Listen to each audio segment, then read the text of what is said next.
Hello, traders. FX Pip Collector here. Today is Thursday, November 6th, and this is my analysis for gold, and we're on the daily time frame.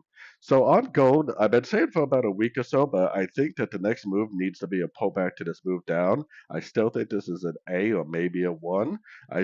Still think it needs to make a push up for like a wave B or maybe a wave 2, and then eventually probably down again for a wave C or possibly a wave 3.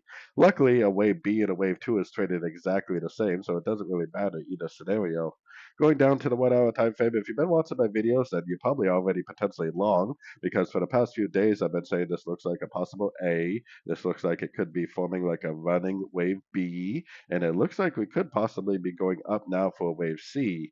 I think it needs to go up to at least this high right here. Normally a wave B will at least take out the structure of the wave A, and that structure of the wave A is right here.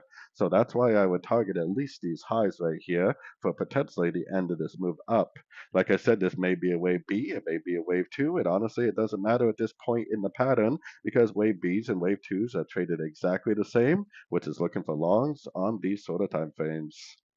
So anyways, don't forget to check out my website linked over here in the corner. And as always, thank you for watching and happy trading.